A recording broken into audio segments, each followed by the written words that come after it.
everybody, it's time to LOL. Listen out loud, that is. It's time for Anime Jam Session with DJ Ranma S, Mako-chan, and Ari Rockefeller. There we go. We are live. This is perfect. Let's make sure things go as according to plan. So, yes, let's do this. Hey everyone, welcome to Anime Jam Session, episode number 708 on this very special episode, and we will get into why we're doing the show on a Wednesday night later during our weekend day. It's just all about me doing the good things, but anywho, we are that podcast that talks about anime, games, conventions, fandom, geek stuff, everything in between. I'm DJ Ron S. I'm Ari Rockefeller. I am Mako-chan. And I'm Barry Mellon. And how is everybody doing tonight? Tired. Yeah. Ari, I think you need to turn up your mic just a scotch. Okay. Thank you. Appreciate it. So, as for me, I have my mushroom coffee, so I can't complain. What was that? That better? Yeah, much better. And it looks like we caught Barry while they were grocery shopping. And since you're at the Stop and Shop, can you get me a bag of tomatoes while you're there? Thank you. Sure, yeah, I'll pick some up. I'll grab them on my way out. Yeah, I need some fresh sliced tomatoes for my sandwiches I take to work. So. Oh, fresh slice. Okay, yeah, no, I got you. Appreciate you, fam. Yeah. She doesn't get lost buying clothes. I know. I gotta find some clothes, but all there's is soup. And there's soap. Didn't that meme originate from Code Geass or something like that? It was I thought it was not AMV Hell, but somebody else made it. It was there was a bridge version of Code Geass. Because I saw the one guy in there, and honestly, I watched Code Geass like back when it was in its fan sub format, and I did not like it. I thought it was one of Clamp's not very good series, and my friend CC Graywitch absolutely adores this series to death, and I'm like, well, it's been about 10 or so years, so maybe I should give it another go and see. I'll post a link to it so you know what we're talking about. Appreciate that. And I think I need to get a better microphone holder. I need something that kind of extends, that kind of sits the mic right in front of me, kind of, sort of. Maybe, we'll see. Anywho, enough about that. We are live tonight, week of February 11th, 2026, right here on Twitch TV. We're here live Tuesdays from 9 to 10:30 p.m. Eastern. You can always catch us at Twitch TV/Anime Jam Session. We're also proud to be part of the Voice of Geeks Network at VogNetwork.com. And while you're at it, come hang out with the crew of Vog Network over on Twitch at Twitch TV/Vog Network. Sundays is the Bobby Blackwolf Show at 8, followed by Orange Lounge Radio 2DX at 9 p.m. And then we normally wrap it up on Tuesdays at 9 with our show, but we're extending it to Wednesday, and I will get into that in just a bit. So now that we got that out the way, we also want to let you know we have a Discord. Come hang out in our Discord, vognetwork.com/Discord. Every show that's part of Vog Network has a channel, so come through, hang out, and have a good time. So now that we got that out the way, let's go ahead and get into our weekend days. So, Ari, how was your week? How was your day? It was all right. I said Ari, not Barry. I heard Barry. No. You said Ari. Yes. I'm sorry. I don't know why I heard Barry. My bad. It's fine. It's all good. I was like, it's usually Ari first. Threw me off. Yeah, it's mostly work-related stuff. Okay. Watched the Super Bowl on Sunday. Wasn't all that invested in the game, and the commercials are 90% AI slop, so even that was taken from me. But not a whole lot going on. I mean, I did get paid today as well, and I did take off from work because I had a doctor's appointment. One of the meds they were doing a follow-up on one of the meds I was just put on last month. Everything's fine. They also drew blood. Oof. For I'm like, hey, are you fasting? Like, yeah, I pretty much got up and got out of bed and came here, so I've learned something when it comes to Again, not all that interesting and entertaining. Sorry. I wouldn't worry too much about it, but I could give you a little life advice. If you know you're going to get your blood drawn that day, an hour before you go to the doctor, drink water. It makes I it do that anyway. Yeah, it makes it easier for them to draw. I had to take my meds in the morning. Yeah, it makes it easier for them to draw blood from your veins. Because yeah, I learned that the hard way when I went last time. Ow. I just don't like being stuck with needles because I don't like the way they sometimes have to dig around to find it, and I feel like I always feel like if I just have to have my arm straight because if I bend it too hard, it'll tear the vein or whatever it's in. I mean, I will admit. I've always. I mean, I will admit that I've been taking like Ozempic for about a year, and I still get a little hesitant when I have to inject myself. But it's like every time I do it, I don't really feel anything, and I just push it through, and I'm done. And I sit here and think, did I really inject it or not? But when I sit down and eat, I'm just like, yeah, I definitely injected it. I've had that already. feeling too. Trust me. And it's I don't even think about it anymore. I just stick the thing in, just wait for it to click down until it finishes. Mm-hmm. Okay, there's a little drop of blood there. None of the medicine is leaked out onto my skin. We're good. Yeah, I remember one time, it was last year, about 6-7 months ago, because I have to get my blood drawn every 3 to 4 months so they can monitor my glucose, cholesterol, and all that. Which is, by the way, my numbers have dropped on my cholesterol, so go me. But That's time, good. I didn't even realize the guy stuck me and pulled 3 vials. I did not realize it because I kind of look, and then I look away, and I was like, wait, what? I did not feel anything at all. So, anywho. Mako-chan, how was your week? How was your day? Not bad. Yeah. I gave myself a 4-day weekend for my birthday. Nice. I made yummy food. Double nice. And yeah, that's about it. By the way, yeah, I'm going to get at least 4 meals out of that tray of lasagna. Well, that's what it's there for. And I realize it's going to take me a little bit longer to finish it because I'll get into my weekend day about that. So, Anywho, my weekend day has been pretty good. Ever since I've up. You forget about Barry? Oh, we always say Barry for last. You know that. Because with Barry, we got to sit down because they got a story to tell. So we might as well get all the short form out and then let them break out the tome and be like, so let me tell you what I've been up to. You're funny, but go ahead. Go on. But am I lying? I mean, sometimes, but not the time. Okay. But go ahead. All right. So ever since I've been on the next level of Ozempic, my food intake has drastically changed. So now I can't even eat 6 wings in a salad anymore. It's now 4 wings in a salad. So my Tuesday night dinner lasts me 3 days now. So, and I'm okay with that. Which means Mako-chan's lasagna is going to last me a little bit longer. So that means Friday I'll have a square. Saturday I'll do my normal takeout ordering. Sunday I'll have a square. And Monday I'll have that very last piece I'll throw right into the air fryer. Have you ever had your appetite shut down on you mid-meal because of the medicine? Yeah, that's how I realized that I can't eat 6 wings anymore.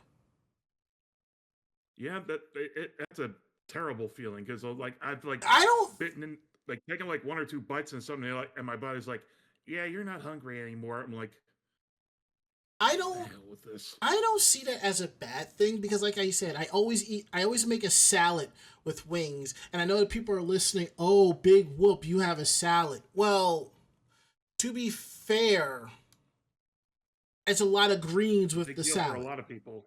Is what? It's a big deal for a lot of people. Yeah. I mean, for me, this is how I do. So even my nutritionist says that's a good thing. So when I get that feeling I can't eat anymore, And if I have salad left over, I will finish the last of that and put everything back. I don't, like I said, I don't see that as a bad thing for me. But I think I came close because of the lunch I picked up today, and I was like, oh. Don't get me wrong, it was good, but I was planning to get ramen instead. But anyhow, so my weekend days been pretty good. You know, I can't complain. You know, this position that I am in, I feel like Elmo. You know, the whole meme of getting paid to poop. You know, on a company dime. That's how I feel. So I'm just dealing with that right now. So, but here's what happened. Why we didn't have a show last night. So a friend of mine, really good friend of mine, we'll call her Jay. You know, just for the sake of it.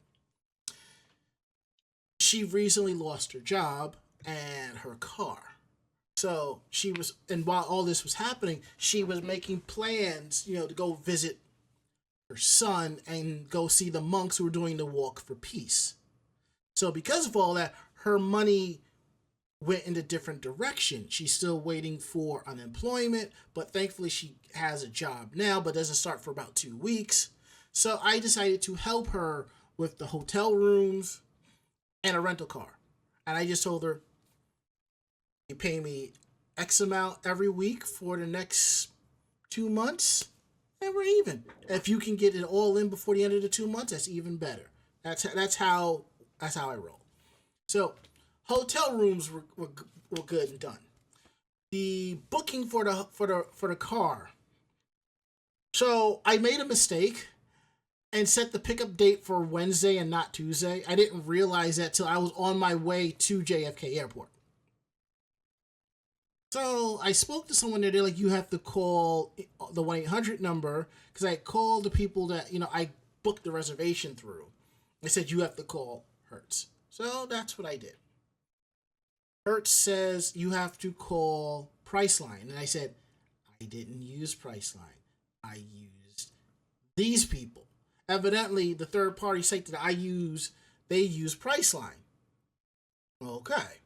So I might have to cancel my membership, my free membership with these people, and go over to Priceline. We'll see. But anywho. So, between Engine, Priceline, and Hertz, I couldn't get through to anybody, nor could they help me, because even though it's non-refundable, I was just like, look, I will pay for an extra day if I can pick it up today. So my friend gets there, and I'm like, you know what? And I explained what happened, and I said, you know what? Fuck it.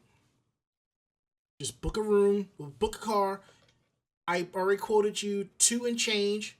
You pay that, I will take care of the rest. Don't even worry about it.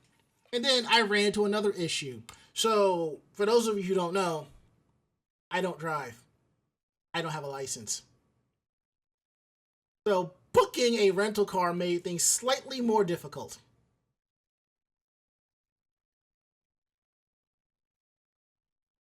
So, we ran into that problem.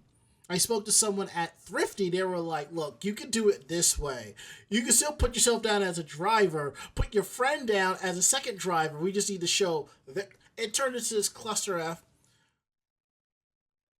Her friend drove her up to the airport. He came in with the clutch. We put the rental on his license with the incidentals, but I paid for the trip itself. So we are completely covered with that. And that ran so late that I could not get back home in time to stream. That's why we didn't have a show. Now, if this was like an hour earlier, I would have just made it under the light, you know.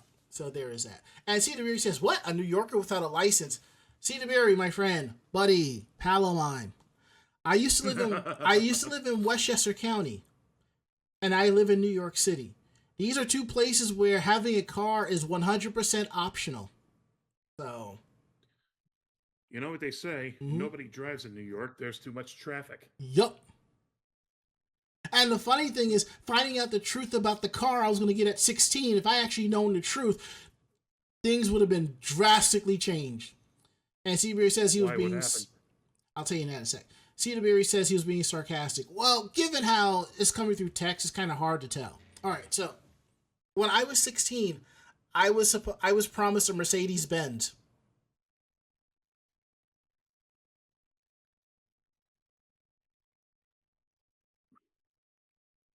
What happened to it?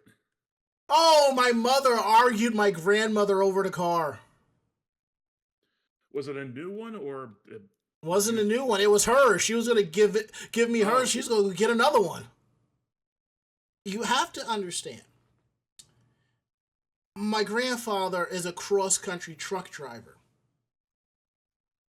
My grandmother is also a psychiatric nurse. So between the two of them, 6 figures was a no-brainer. Lucky them. Yeah. I found out at my grandmother's 90th celebration that it was going to be just a regular car. It was no Mercedes. So. Well, it sucks, but at the very least, it's still a free car. Yeah, if I had known it was just being a regular car, then my mother probably would not have argued it about me not getting a car, and I probably would have been driving at 18. That way, when we were going to cons, we'd have 3 drivers to circle with, Mm-hmm.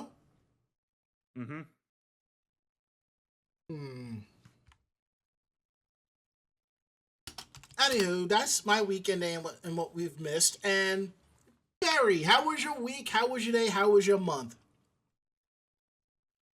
It's been pretty laid back. I haven't really been doing much. I have some projects in the works, but honestly, there's not been really much on my plate. I still need to talk to you about a commission. So yeah, I'm still surviving winter because we got like 4 feet of snow. Oh, trust me. Oh, believe you me. I got excited. Yeah, I know you know. I got excited this morning when I saw the temperature at 30 degrees. Yeah, when it started to melt. Yes. Yeah. It was around 40 here this afternoon. People are like, "Why are you happy about 30 degrees?" I'm just like, "Do you not understand the snow that's in my neighborhood?" They didn't clear the roads properly, so there's a lot of roads near me that are they cleared the center lane or the center and the left lane, but none of the right hand lanes. So all the people that are leaving on the right hand lanes have to be in the center lane. It was like that here for traffic is just It was bad. It was like that here for the first couple of days. It made no sense to ride the express bus because yes, it's only making express stops, but it's like one line of traffic, Yeah, it's gonna be stuck in one line of traffic anyway. You don't have to play the express prices when you can't get the express service. No, express price. No. Wait, hold on. Select bus service, not express. Express buses in New York City basically are express buses that run between the boroughs and have select stops. So. Oh, okay. Select bus service SBS ones. They're like intercity, intercounty express. You tap and you get on and it hits certain stops and that's it, along the line. Oh, okay. It does. As long as you're not paying extra. No, if you take the express bus where it's like a coach bus and you pay extra. Oh, okay. See, to me, these select bus services are basically an express to me, but that's how I knew it back in Westchester. Well, anyway, enough about that. Let's see. Let's get this going here. Right. Let's go ahead and get some housekeeping going here. Episodes of Anime Jam Session are available on our podcast VODs. I'm sorry that last week's episode did not go up. I thought I edited it and rendered it and threw it up there, but thanks to a friend of the show who pointed out that I uploaded last episode 706 twice. So tonight 707 will go up, and tomorrow 708 will go up. So many apologies about that. Let's see, what else do we have here? As for website news, things are slowly coming along. Ari and Mako and Cinenite, they are slowly going through their convention reports and putting photos back. So they may put different photos, but as long as it looks nice and neat, I could care less. But if you want to go digging into the archives, be my guest. So all I know is I have a ton of photos to edit to put on my personal site. That's going to be fun. And since Monday is a holiday, I might actually get around to doing that. All right, let's see what else do we have here. First con of the year. So we might as well mention it now. Come join the crew at Zenkai Con 2026. We do not have any panels this year because I firmly believe that the con dropped the ball on letting people know about panels, but yet they got enough. So we'll be back in 2027 for panels. But come through, hang out, enjoy the convention. I'll be doing photos and I'll be recording the masquerade and all that good stuff. Zenkai Con 2026 is their 20th anniversary show. So come through March 27th to the 29th. I believe.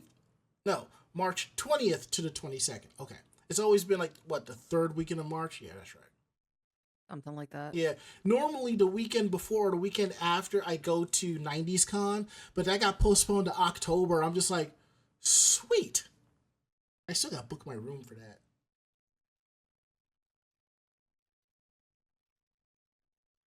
Anywho, now that we got all that out the way, we are going to go ahead and get into tonight's episode news.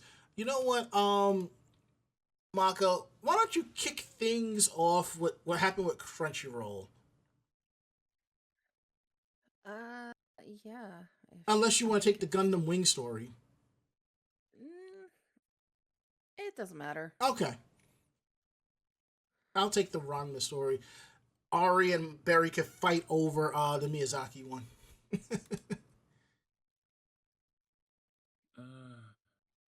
I'll take the Miyazaki one. Sounds good.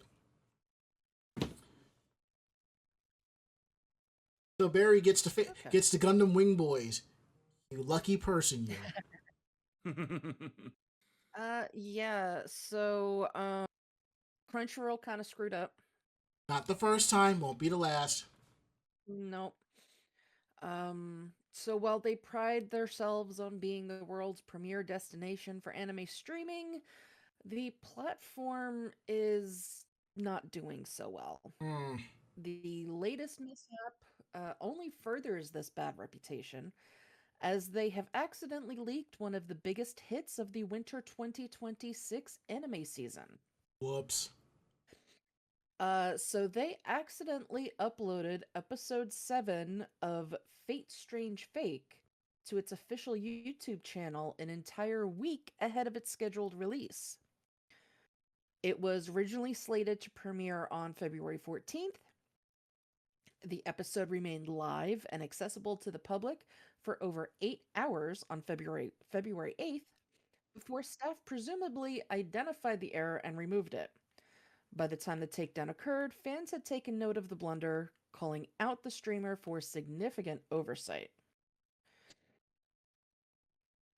So this accidental release is bound to cause massive headaches, as the leaked footage has reportedly proliferated across illegal streaming and torrent sites, while the version uploaded to YouTube was reportedly raw, lacking English subtitles. So piracy groups were quick to mirror the content. This comes at a time when the streamer has ramped up its legal crusade against piracy platforms, including its high-profile involvement in the takedown of the torrent site Haze and the legal battle against global piracy hub Vidsker. This is far from being an intolerant event, as during the spring 2024 season, episodes from at least 5 different series, including season 3 of Konosuba, were leaked online before the official premiere. At the time, it was suspected the leaks originated from pre-screenings held by Crunchyroll at either SakuraCon or Puerto Rico Comic-Con. Naturally, these episodes too were quickly taken up by anime piracy sites. In recent times, Crunchyroll has faced reported friction from Japanese IP holders over the mismanagement of major titles, such as Dandadan. Furthermore, publishers like Shueisha and Kodansha have expressed dissatisfaction with how certain merchandise rights were handled by the company. The latest fiasco may further strain the relationship between Crunchyroll and Japanese rights holders, despite the former's close ties to Aniplex and A1 Pictures, which is the studio behind Fate Strange Fake and other hits such as Solo Leveling. Interestingly, this is not the first time the Fate Strange Fake series has suffered due to streamers' persistent issues. Earlier in the season, users pointed out that Crunchyroll had uploaded unfinished versions of episodes, which featured noticeable visual discrepancies when compared to the versions airing on Amazon Prime. Hmm. Uh, Currently, Fate Strange Fake is considered one of the best fantasy series airing this season, earning high praise for its writing and its subversive and traditional fantasy tropes. This critical success, which has earned the series comparisons to Free Run, has only magnified the disappointment of the fan base, leaving them increasingly frustrated with the platform's handling of the title. This comes after Crunchyroll announced the increase in its price of tiers for all US subscribers and the removing of the free ad-supported tier in December. So, combined with constant dissatisfaction surrounding the subtitling provided, including recent downgrades to typesetting and the suspected use of AI, Crunchyroll has seemingly managed to alienate much of its user base and leave them increasingly delusioned and searching for alternatives. So, congrats, Crunchyroll.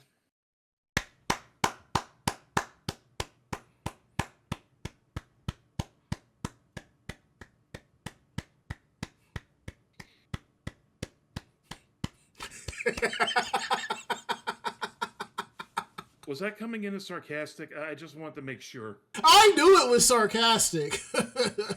I knew. All right, I will say this.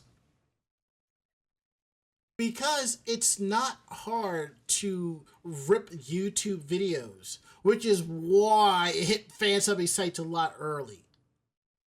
Secondly, if at least 70% of people, or in this case, 70% of cheap asses that would actually pay for anime as opposed to bootlegging it, Crunchyroll would not have to keep increasing the prices. Yes, there will always be price increases because over time things get more expensive. But it'd be a little bit more, it'd be more delayed. Because I'll say this now. In the 2 years, 2.5, more or less the 2.5 years I've been living in this new location, the sheer number of people I've seen just simply walk on the bus and not pay. I think if everyone paid their $2.90, I don't even think the fares would have gone up to $3 in January. And if it did, it would probably be like another year and a half before it would. So that's neither here nor there. What Crunchyroll needs to do, they need to have better dedicated teams and QA checks for this stuff. Because I can tell you this shit right now, especially for the simuldubs, they already have it. Everything is done. Everything is dubbed. They just put it up there and scheduled releases. Somebody screwed up on the scheduling. And that's probably what happened. And they're probably going to be like, oops, our bad. But I will say this. If they keep screwing up like this, companies are going to probably start going to High Dive, which is why I'm kind of sad they don't have season 3 of Oshino Ko, but, you know, I can see them going to Disney, Hulu, Prime, you know, even though Prime has an issue with their AI dubbing, so, you know, but still. That's putting it mildly. Yeah, regardless of that, the company's going to see, oh, they got their shit together. They're going to do it. So, boom. I think there's a new generation of anime watchers who don't even realize that Crunchyroll started out as a bootlegging site, and you just paid, you know, to watch high quality stuff. Time really is a flat circle. It feels like. Yep. See, DeBeery says Prime has issues with their subtitles as well. Well, I don't watch enough anime to see that, but I'm not surprised. If you let the automations let it do its thing and you don't have a QA check behind it. My main issue is when I watch dubbed anime, they don't translate like the signs, phone conversations, and other things. But if I watch it subtitled, they will. CDBeery says, oh, English to English captioning. Okay. If it's what I think it is, the same issue popped up on Squid Game on Netflix. People will complain about the two different types of English translations. Okay. You're going to have two types. You're going to have the caption, which basically is a translation of what the Korean or version is. Then you're going to have another set of captions or subtitles for the English dub. And that has to be 1-to-1. That's more or less the difference. That's probably what it is. So if you ever see somebody watching anime and they complain about the translation, chances are the caption is different from the actual translation from the original language. Because you got to throw words around to kind of fit. Anywho, now that we got that out the way, Ari, what is going on with this Steam game that Miyazaki is not a fan of? Let's see. The work who Miyazaki once infamously called an insult to life itself is about to release a new game based on the same technology. Japanese developer Attructure, spelled Attructure, kind of a hard one to get out, has just unveiled its latest game, Life, Motion Learning Life Evolution. It's set to be set internationally via Steam on, today, actually. It's based on the same technology as Studio Ghibli co-founder and industry legend Hayao Miyazaki once called an insult to life. Ooh. Miyazaki's comments, which made headlines across the globe back in 2016, came during the presentation of Attructure's in-house life simulation technology, which allows in-game characters and elements to effectively learn how to move and traverse themselves like terrain on their own by trial and error. The technology was presented by Attructure's CEO Masayoshi Nakamura in what turned out to be a pretty unsettling fashion. The presentation featured twisty, gory-like zombie models which dragged and pushed themselves along the ground with contorted limbs. Miyazaki noted the animations brought to mind a personal friend who lives with a severe physical disability, and called the end result of the technology critically using artificial intelligence technology as was presented an insult to life. Nakamura went on and said the presentation was more of a proof of concept and display of how the AI technology works than an indication of any particular direction Attructure was hoping to take it in future releases. Now fans got a glimpse of what Attructure has done with its in-house tech, and it's a far cry from what 2016 has showed us.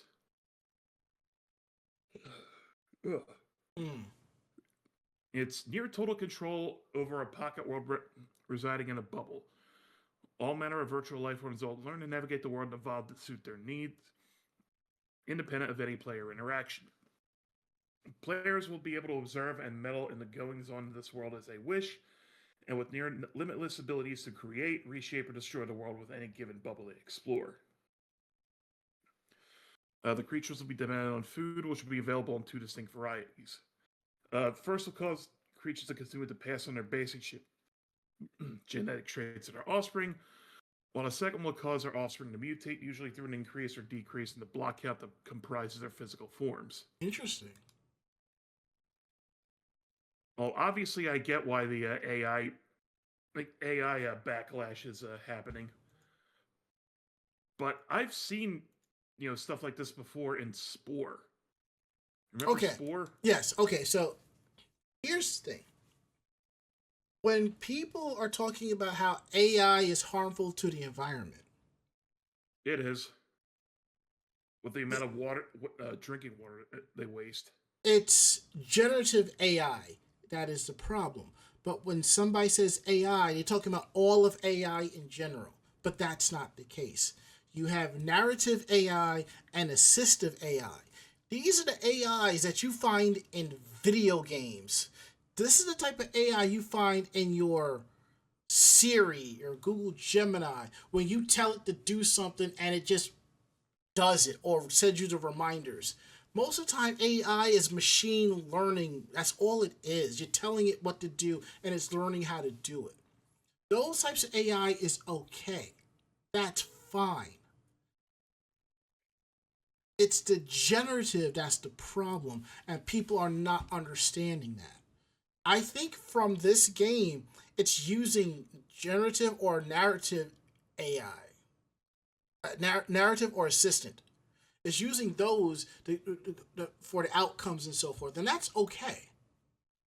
Because if it wasn't for that type of AI, video games would basically would suck.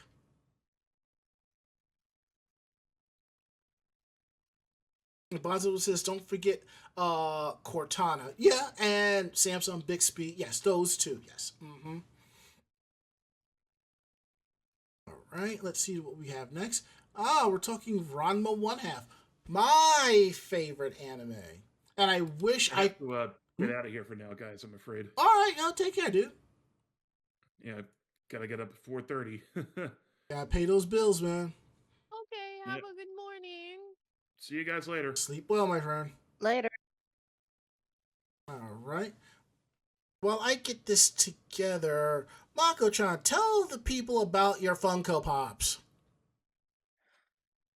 Yeah, so I'm not obsessed, Mm-hmm. but yeah, when the new Supernatural Funko Pops dropped, I had to have them. I was really hoping that I would find the chase for Dean Winchester, although technically it shouldn't be named Dean Winchester because this is not Dean, this is technically Michael, but what do I know? But yeah, so I still would like the chase, but I'm not worried about it. And yeah, I'm on the fence on whether or not I want the brand new one that just dropped, Oh boy. which is a new Castiel. I haven't decided yet. Well, to paraphrase Bonds 006, gotta have them all Funko Pops. Yeah, and we wonder why Funko Pops are, one, so expensive, and two, going out of business. Go Deadpool, I 'Cause- choose you. yeah, yeah. I mean, granted, they did not put out a lot of Supernatural Pops, considering how many characters they really could have done Pops from and still haven't that people would definitely buy. But yeah. Honestly, I just think that if they didn't license so many IPs, they wouldn't have had to destroy $3 million worth of product. Yeah. I mean, it's not even licensing. It's one, a lot of people bitched at them saying that they made too much. Mm-hmm. It wasn't Mm-hmm. exclusive enough. And then when they tried to make them exclusive, people bitched because they couldn't get them. So they go back and forth between having too many and not having enough. And unfortunately, the ones that they have too many of are ones that nobody gives a shit about, Yeah, I mean, which is why you can then find them for, $5 at Hot Topic. there was this local record shop in the Times Square MTA station, and in this record shop, they had all of these different pops. So I'm just like, nobody wants these. And sometimes I go into GameStop and I look at their pops. I'm just like, nobody wants these. You know? I've gone in a book off and I've been like, you know what? Some people want these because that's where I found my Topanga Pop Boy Meets World Funko Pop. So Yeah. Unfortunately, like the big problem is they hype up things to an extent before shows and movies come out, and then they're screwed when the show or movie craps out. So they have an abundance of something that they thought was really going to do well, Mm-hmm. and ended up not. Bonds 006 says we don't need a Morbius. And yes, they did. They oversaturated with things from that movie. Mm-hmm. But I mean, look at even Steven Universe. Um Garnet sold out very quickly. Steven sold out very quickly. Nobody wanted Pearl and Amethyst, It be like which that. is why you could find Pearl and Amethyst months after they stopped being sent to stores because there were just so damn many of them. Honestly, this is what they should do. Have a set amount for each pop that they put out, and gauge it from there. If they manufacture 5,000 pops of one particular character and they're gone in 3 weeks, I would manufacture another 1,000 and be like, this is the final run, and that's it. It seems like I mean, no. that is But it also seems like they're looking at these numbers and they're like, well, let's stick with selling this amount. Maybe this one will do better or something like that. You know. And like Bob Coffey says, you yeah. mean what Good Smile does? Yes. Yeah, and I mean people would still go crazy over the first run, and but those that aren't, huge collectors, they don't care if it comes out on a second run. They just Hmm. want it. Exactly. It's not like they're labeled as first run or second run. You know, if they did that, then people probably would care more. Just saying. Got those purists out there. But anyway, Mm-hmm. So we're going to talk about my favorite anime of Ranma One Half. There's going to be an exhibition announced for it in April, which is really awesome. Just sucks that I can't be there for it. So there is a visual that promotes this. It shows Ranma and Akane on the television on a typical tube style TV, and Ranma's poking his finger at Akane's head, and Pichon is just sitting on top of it with his bloodshot with his dead shot eyes, you know. From what it seems, the exhibition will include lookbacks at important scenes from the series, photo spots, and a selection of original merchandise. The exhibition will be at the Sunshine City Exhibition Hall A in Tokyo from April 23rd to May 12th, which is probably Sunshine City Mall or somewhere near there, which is kind of cool. And I've been there. I mean, I walked in there. I think I went there to meet up with Evan, and I saw the Toys R Us, and I just felt my childhood just come a flush and come a running back, you know. So I'm looking forward to this. I'm hoping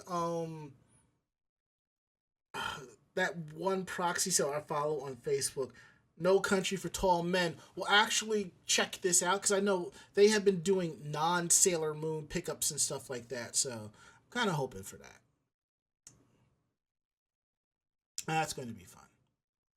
And I'm still kicking myself for not going to the pop up shop in Shinjuku when I had the chance. I completely forgot trying to pick up that album from Akihabara and making my way back to Shinjuku, and then CC Greenwich saying our ride to the airport is here, and I'm just like, crap. oops. Anywho, Barry, tell everybody about this upcoming Gundam Wing album.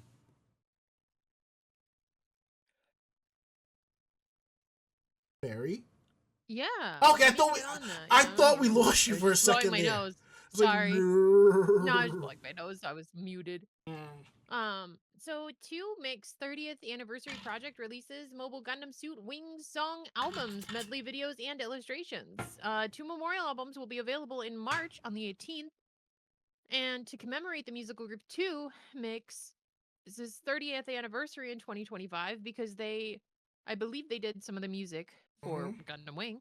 Yes, they The did. duo plans to release 2 memorial albums, Mobile Suit Gundam Wing 2 Mix digitally remastered, and The End of the Endless Waltz.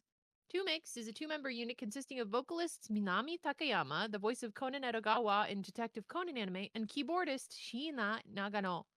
They formed on April 29th, 1985, woo, and have become legendary figures in the world of anime songs, performing theme songs for popular series, including Mobile Suit Gundam Wing and Detective Conan. Mm-hmm. The 30th anniversary project site revealed the album jackets and medley videos. The jacket illustrations are by Tomofumi Ogasawara and the Mobile Suit Gundam Wing Glory of Losers manga illustrator, who also provided illustrations for the 2MIG's 25th anniversary all time best released in 2021. Mm. It's wild that it has been 5 years. Now, So 2MIG's digitally mastered features the theme song from Gundam Wing. And yeah, what's up? now here's one thing they didn't put down here, but everybody, basically, if you're a Ranma One Half fan, you know this. Now, vocalist Minami Takayama, who's also Conan Edogawa in Detective Conan, she is also Nabiki Tendo in Ranma One Half. That's true. Yeah, and I think she reprised her role in the reboot as well. I have to double check that. So that was something I pretty know cool. that they had a few Yeah, reprise their roles. yeah. I know Mhm. the original voice of Genma Appleseye didn't come back because their original voice actors passed on. Yeah. And I think a couple could come back for Yeah. XYZ reasons, but you know, it was still good. I watched it subtitled. I thought this was Mhm. still great, you know. Hell, like I said, Yeah. the dub cast did an amazing job. So, Mm-hmm. and I'm not for nothing. I'm kind of glad they didn't ask for Richard E. Cox to come back and do male Ranma. I'm kind of glad. I mean, don't get me wrong. I am still a Sarah Strange fan. Richard Cox as Inuyasha is great. I love it. But I just couldn't do it with him as boy type Ranma. But I will still watch the dub of it nonetheless. So. Mm-hmm. I wonder what he's up to. All right, But Maki. yeah, they're gonna feature the. Oh, I thought we were still. Am No, I not finishing yet? we still got a little bit of time. Yeah, yeah, yeah. Oh, okay, okay. I was gonna just say that they feature the theme songs in this album for the original series. Mm, And they're remastering it. The album is also going to include the TV broadcast version, mm, featuring the familiar sound effects from the original Japanese broadcast. They also will have The End of the Endless Waltz, which is going to feature the latest version of the Gundam Wing theme songs, created the newly adjusted original vocals with Nagano newly arranging the tracks. And it's going to also include a new instrumental track, which is The End of the Endless Waltz Prelude, and it's specifically for the 30th anniversary theme song for Gundam Wing. But yeah, that's pretty much it. And I'm looking at this one picture. I think this is Hero with a cybernetic arm. Mm-hmm. Huh. Yeah, it looks pretty cool. I didn't see Endless Waltz. So I don't know if that happened in Endless Waltz or much later, but huh. Mm-hmm. Anywho, uh, Mako, you want to take the Yoko Kanno story? Sure. All right. Go ahead and kick things up a notch. Yeah, and this is definitely a show I would love to go see. I'm seriously thinking about going to the Saturday showing because I would not have time after work on Friday to go. Yoko See, Kanno shows are a treat. I want to do the Friday show because the Friday show will include the seatbelts. What, Oh, that would be so much more. Oh. Yeah, that's so much more worth it. Yeah. I thought seatbelts were also Saturday as well. Not from what this is saying. Oh, okay. Yeah. So Yoko Kanno is doing 2 shows in New York City. One on Friday, April 10th, and one on Saturday, April 11th. This was announced Tuesday. And the concert will be held in 2 different places, King's Theater and the Town Hall. So the tickets for the King's Theater and the Town Hall performances will be available Friday. Um, that was last week. Yeah, and like 80% of the tickets are already sold. Yeah. So the performance at the King's Theater is going to include Kano's Seatbelts act. So this is the first time that Kano and the Seatbelts are performing in the in North America. For those that don't know, it is a collaborative group between Kano and various musicians to perform the soundtrack for Cowboy Bebop. She will also be performing her own titled Piano Me show. That's the one that's going to be at the town hall on Saturday. So obviously she's best known for Cowboy Bebop, Mm-hmm. but she also did a bunch of entries in the Macross series. Um, because of the multiple jazz subgenres in Cowboy Bebop, it has given her a reputation as a jazz composer. But her work actually spans multiple genres, including rock and classical. She scored Macross Plus, which has numerous electronic and classically inspired compositions, and did the same for Macross Frontier. She has collaborated with director Kawamori not only on Macross but also on Arjuna and his Aquarian franchise. Her collaboration with director Shinichiro Watanabe stretches from Across Plus and Cowboy Bebop to Terror in Renaissance and Space Dandy, as well as Kids on the Slope, where she once again exercised her jazz composition in a story about aspiring jazz musicians. She also is known for a longtime collaboration with singer Maya Sakamoto and composed Sakamoto's debut single, Yakusoku wa Arinai, which Sakamoto sang when she was only 16. Mm-hmm. The song served as the well known opening song for the Vision of Escaflowne anime, in which Kano also composed the soundtrack, and Sakamoto also performed as the lead character Hitomi. Kano was the exclusive composer for Sakamoto's records until 2003, though they frequently collaborated afterwards and composed many of Sakamoto's subsequent popular songs, including Platinum from Cardcaptor Sakura, Hemisphere from Razavon, Gravity from Wolf's Rain, and Triangular from Across Frontier, the latter three of which also feature in shows where Keno composed the soundtrack. So, yes, I would definitely want to go to the Friday one, just because it's going to be the full seatbelts uh, group. Yeah, because the thing is, from what I was reading, she's unless they screwed it up on the site, both of the shows are at King's Theater that weekend. But fuck, okay, all right. I think I know what has to be done. Pack light on Friday and go. I mean, I don't have to take a laptop anymore. And to be perfectly honest, all I need is a friggin' battery pack, and I'm golden.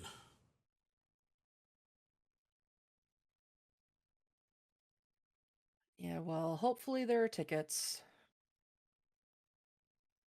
And on a side note, Pokemon Go removed the Pokestop from Epstein's Island.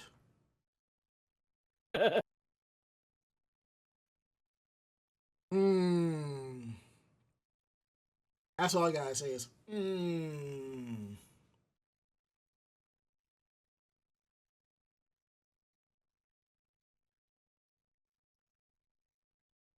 Anywho, we have one more story tonight, and I think I will take it because I am actually a big fan of this series, Yakuza Like a Dragon.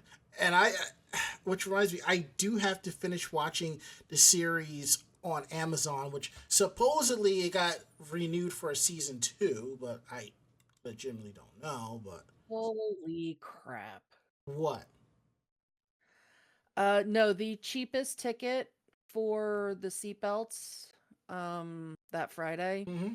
is $90. I figured as much as I was check. Oh, the $70 ones are gone now. Because I just checked like a couple That nights ago.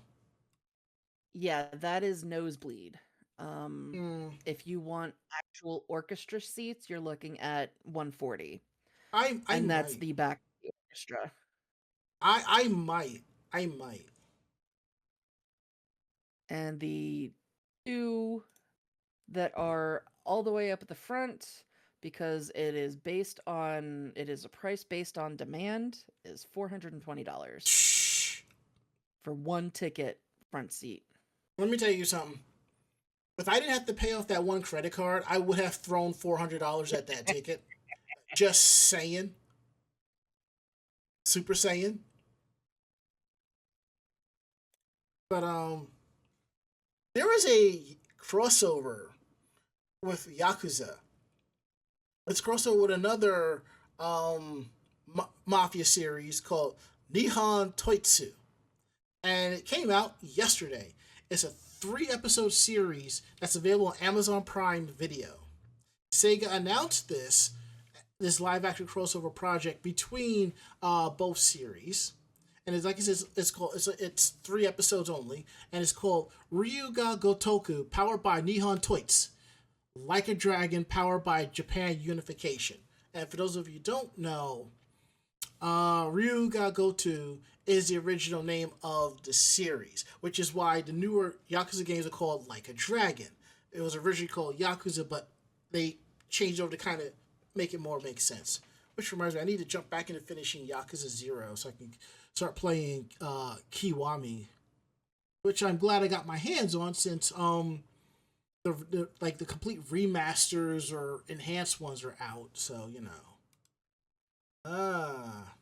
Anywho,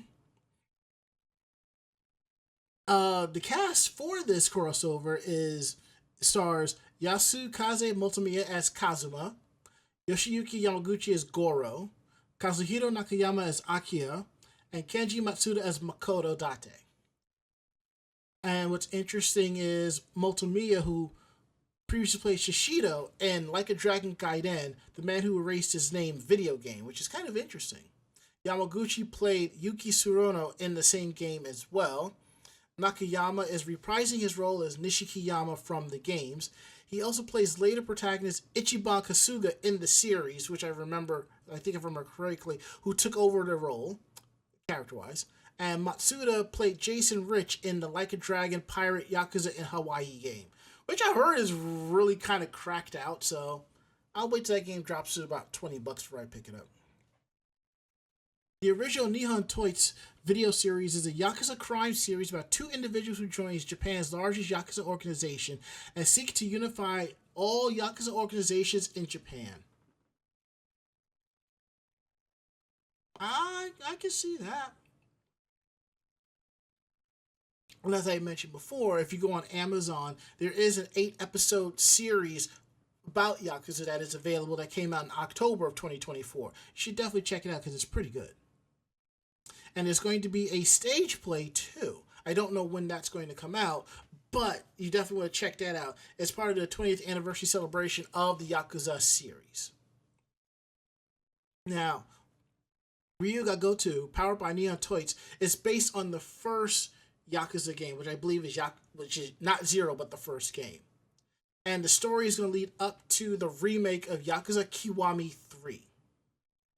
And the accompanying game, there's going to be a spin-off game called Yakuza 3 Dark Ties, and it's all going to come out all at once, so which is tomorrow, so you definitely want to check that out. I think I'll put the rest of Yakuza on my list to watch this weekend, so.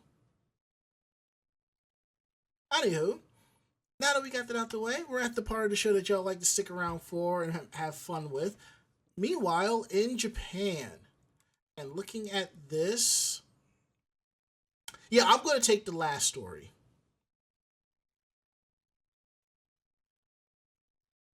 Y'all can fight. I will take the the second one. Oh, okay. I'm going to take the first one. Okay. Gee, I wonder why you're taking the first one. Yeah, so ramen shop manager was arrested for punching himself. Lord. Yeah, so on October 23rd at about 9:40 in the evening, 36-year-old manager of Kumamoto Ramen Ikugen in Namagawa, Saitama Prefecture, called the 110 emergency police number and said he was robbed at knife point. When the police arrived, he told them that the robber jumped him after closing, punched him in the face, and stole roughly 670,000 yen, or $4,300 of the restaurant's cash. The police launched an investigation, but as it progressed, they began to notice some irregularities. Here we go. The biggest one was that at the time of the robbery, there were no other people fitting the assailant's description on surveillance cameras anywhere in the surrounding area. Whoops. Considering the possibility that this might still be the work of an exceptionally cunning thief, they cautiously began to look at other potential scenarios and turn their attention to the manager. An inspection of his smartphone revealed terms such as staged robbery victim in his search history. In light of that evidence, the man confessed and said he had embezzled the money to use for living expenses and playing the pseudo-gambling pinball game of pachinko. Oh boy. He also added that his facial injuries that night were the result of him punching himself in the face.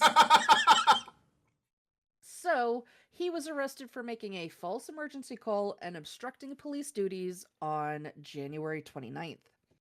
The police are currently investigating the details of the embezzlement the man had admitted to before pressing charges.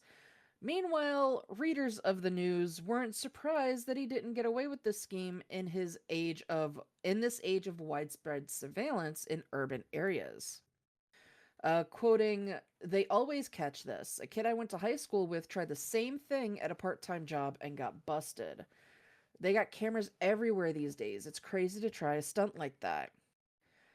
I don't like the idea of the police checking a victim's search history," which makes no sense because, that's how people are caught.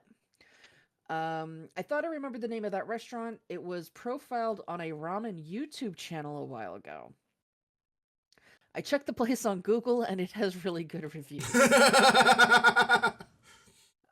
So one silver lining in all this is that the other law-abiding folks at the restaurant are getting some great publicity and recognition for their fine culinary work. Perhaps this incident can serve as a reminder to all of us to visit our local restaurant and tell them we love their ramen before their management goes wacky and starts punching themselves in the face again.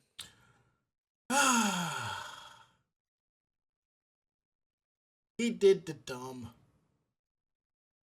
Yeah, unfortunately, a lot of people do the dumb. You're supposed to do the do, not the dumb. Yeah, well, unfortunately. I know. No. Anyways, Barry. Yeah, we're gonna get into how a man was arrested in Japan after leaving his car in a coin parking lot for 6 years. Which, for anybody who doesn't know, in Japan, pretty much most parking in the city is paid. And it can be very expensive because they don't have large parking lots like we do here in the States.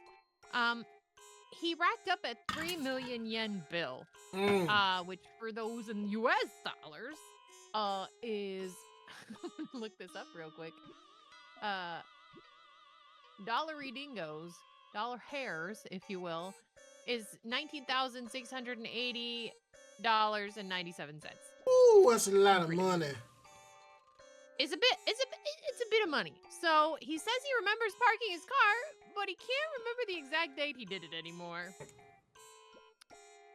Because many Japanese apartments and condominiums don't have their own attached parking spaces, it's common for car owners to have to find a nearby lot to park in.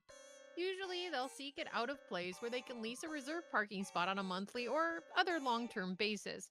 But a resident of Kobe's Nada Ward apparently decided one night that an automated coin parking lot he found near his condo, one where you pay when you leave, was good enough. So he pulled into an empty spot, got out of his car, and walked home. However, He didn't go back and get his car the next day or the day after that or the day after that. Uh just how long did he park there? Since Oof. April of 2019. So almost 7 years. Jesus. Almost 7 years. And so as far as that's concerned, uh the man's car remained there in the parking lot. The coronavirus pandemic came and went. The Tokyo Olympics got both postponed and held, and Japan became the world's hottest travel destination. The glacially paced Japanese government approved the morning after pill for use without a prescription. Yay! And though through all of these momentous events, the man left his car in the same coin parking spot for more than 6 years. Now he's been arrested for it. On February 4th of this year, the Hyogo Prefectural Police announced that they have arrested the car's owner, a 47-year-old man. However, since users of the parking lot don't pay until they leave, and the man's car was still there, he couldn't be charged with theft, fraud, or non payment. Instead, the charges he faces is forcible obstruction of business, the catch-all category in Japan that covers various kinds of disruptive behaviors in stores, offices, and other places of business, with the ostensible specific offense being that remaining parked in the space for so long, the man was preventing other customers who would have vacated the space and paid in a more timely manner from using it, thus depriving the owner's loss of revenue, or like depriving the owner of revenue. Um, the car owner is an employee in a shipping company, and so presumably not philosophically opposed to the idea of things occasionally moving from one place to another. But when questioned by the police, he admitted that he had parked his car in the spot, but also said that he couldn't remember the exact date he'd done so. Whoops. Understandable, considering that it was, again, more than 6 years ago. As for the parking bill he's run up, it's grown to be more than 3 million yen, or roughly US $19,000. The man said he had gone back to try and start the car up, but the engine wouldn't turn over. So it's possible that he hadn't been intending to leave it in the spot for so long, and that while trying to decide whether to repair, sell, or scrap the vehicle, the days stretched into weeks, months, and then years. Still, a half decade plus seems like a little more than enough time to address any mechanical issues. That said, the way in which the parking lot owner handled the situation wasn't exactly normal either. The laws governing parking lot operations must include some sort of time frame for the disposal of abandoned or unclaimed cars. And the grace period before getting one towed away and impounded can't be 6 years, right? Likewise, it seems the consumer protection laws would have had some sort of clause to prevent coin parking fees from continuing to accrue endlessly without any kind of required communication between the lot and car owner after a certain amount of time, which would have in turn limited the potential benefit of the lot in putting off having the car towed. Hopefully, the legal mess can be sorted out and the car will find a more attentive owner. There's laziness, and then there's this. There's laziness, and then there's ADHD go brr. Like, what? Ludicrous speed, go. Yeah, that's wild. And now, the last story of the night is something we've kind of talked about on this show here and there last year about tourists who don't know any better. So, in this story here, it seems that Japan's most famous Mount Fuji View Park cancels its Cherry Blossom Festival because of said overtourism.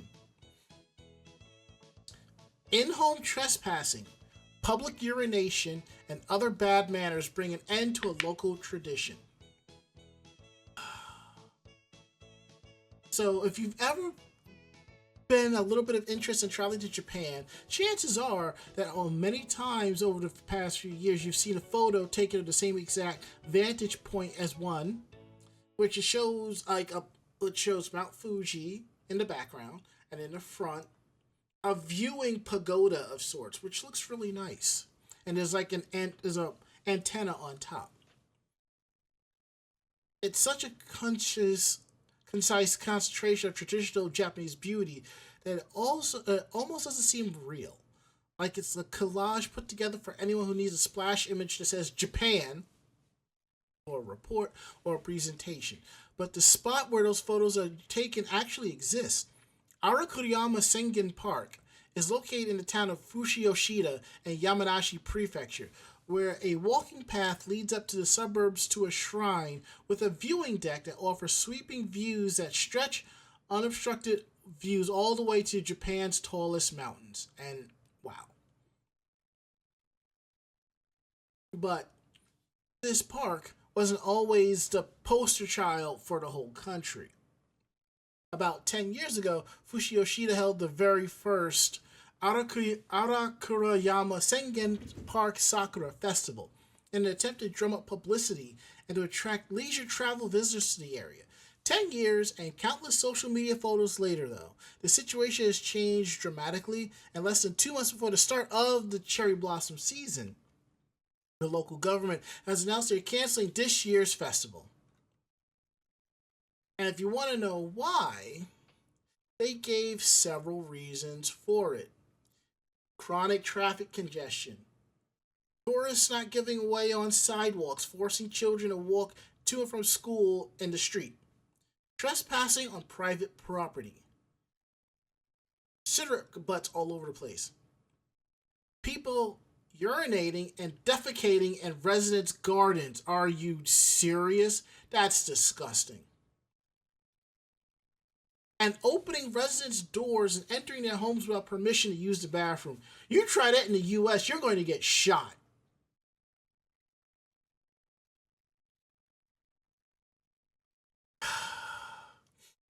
Look, there are places nearby where you can use the restroom. There are apps where you can find public restrooms in Japan. Use it, people.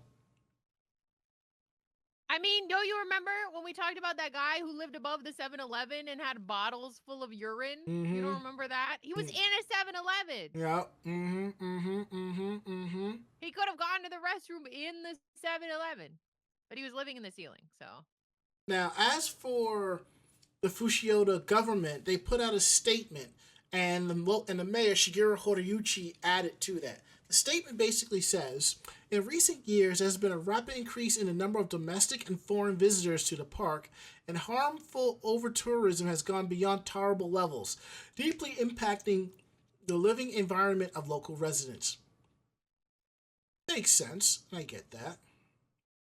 Now, the mayor also threw in there, for the city of Fushioshida, Mount Fuji is not some mere tourism resource, but part of our lifestyle. However, the flip side of that beautiful scenery is that our residents' peaceful lifestyles are being threatened, and I strongly feel that this has become a crisis situation. My first priority is to protect the living conditions and the dignity of all of our residents. Makes sense. And for that purpose, we have made the decision after 10 years to bring the Sakura Festival to an end. It's worth noting that the festival wasn't a single-day event, but it was a blanket term applied to it for about 2 weeks when the cherry blossoms were in bloom. These kind of quasi-festivals usually consist of things like an extra advertising promotional push by the local administration and vendors selling snacks and souvenirs there, resulting in an overall increase in visitors over the course of several days. Wow. Also, while canceling this event means there's no use of the event name or associated promotion by the city government, the cherry blossoms themselves will still bloom, and the park will still be open. There may not be a festival happening, but the local authorities recognize that there will still be an increase in incoming tourists once the flowers start to bloom. So security and traffic direction staff will be deployed around the neighborhood during the first half of April, and temporary parking areas and public restrooms will be set up as well. It'll be more like a fancy park. I like that.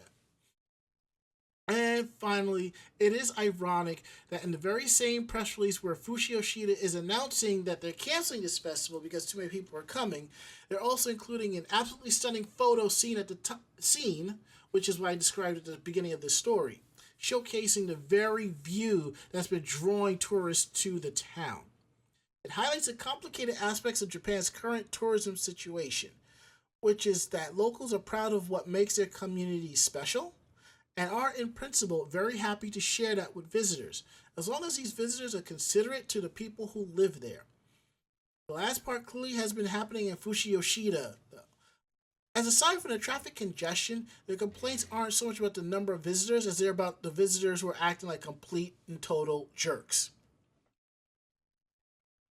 The cancellation announcement of this year's Arukuyama Sengen Park Sakura Festival doesn't make any mention about the city council reconvening next year to discuss bringing it back. So even if it's not unnecessarily gone for good, it looks like it's going to into an extended hiatus for the very least. As Japan's popular sightseeing spots grow increasingly touristed, it's going to be more and more important for visitors to remain courteous towards the surrounding community, or else we're likely to see a rush of places coming to the same decision as Fushioshida did for their own local traditions. Now, as somebody who's been to Japan twice, there are places I've been the first time I have no desire to go back the second time. And it's not a bad thing, but I've already been there. I don't want to make every time I go to Japan, I'm hitting these same places up. I'd rather be in the same general area, but go in a different direction to check out something else. That's my thing. Which for me, I'm okay with. It's just that when somebody new comes or you bring in somebody new, that over tourism may have a problem, So there is that. Now, I mentioned at the beginning of this story about something similar.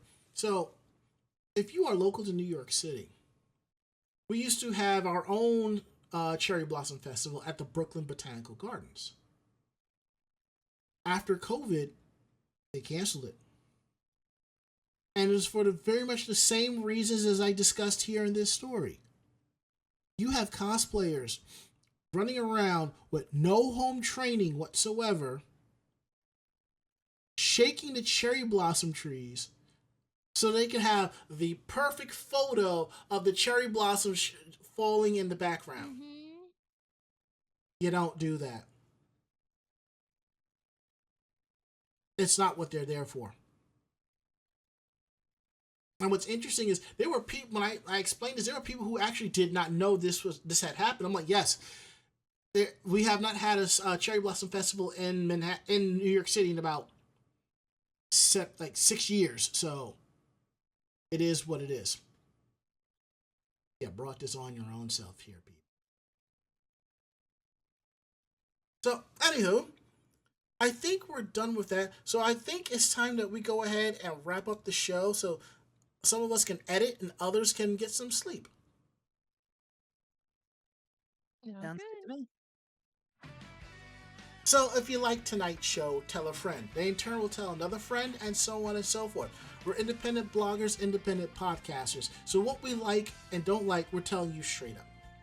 So if you have any questions about the show, please drop us a line at podcast@animejamsession.com. Again, that is podcast@animejamsession.com. We're here to believe you. Don't forget to check out our website at animejamsession.com, where you'll find on our site not just our weekly podcast, you will find convention reports, anime reviews, editorials, cosplay tips and tricks, cosplayer interviews, and a lot more. Definitely all at animejamsession.com. Let's see what else we have here. If you like the show, please subscribe to our podcast. We are available on all podcasting sites, and if there is one that we're not on, let us know and I'll get it up there. Very popular on, let's see, where are we on? Amazon Music, YouTube, iHeartRadio, Spotify, and Apple Podcasts. And if you can, leave us a review. We'd like to know what you think of the show if you don't want to drop us an email. And we appreciate that. A little bit goes a long way. Our social media. It's Anime Jam Session on YouTube, Twitter, Facebook, and Blue Sky.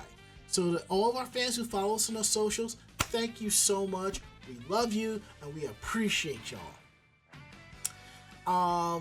Our tip jar. If you are participating with us live, there are live links to our Stream Elements, our Streamlabs, and our Ko-Fi. You can also cheer us on with bits in the chat room. You can also sub to the channel and give out gift subs. So now we're going to go around the room. Last words, Mako-chan. I am freaking tired. You're always tired. Yeah, well. Last words, Barry. I am looking forward to not having anything on my plate after this weekend. But I hope everybody has a good week. my last words. I got my new pillows. And I've actually been sleeping pretty good with them, except for last night when there was a temporary brownout and all of my lights turned on. That was not fun at all. Anywho, that is it. End of list. We're going to get out of here. We'll be back next week with a brand new episode. Barry will be off chilling, plotting world domination, while we bring you the good news of the anime and the industry. So, I'm Ranma. I'm Mako-chan. And I'm Barry Mellon. Great fight, great night. See you next week.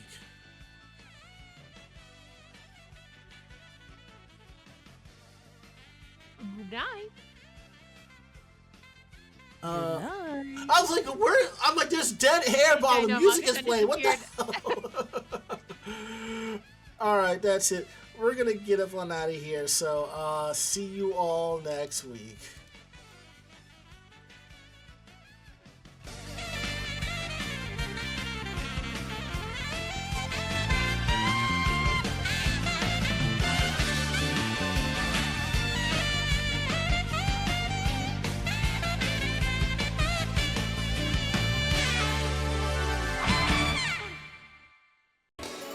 This podcast has been a production of Anime Jam Session and AJS Productions. No fanboys and fangirls were hurt, maimed, shot, electrocuted, or pistol whipped in this episode. For now. The views, opinions, and thoughts expressed on this show do not reflect the staff or the network as a whole. But we're still right, damn it. For transcripts of this episode, start typing. Check us out at animejamsession.com and vognetwork.com for more information about us and other programming. Jamatane!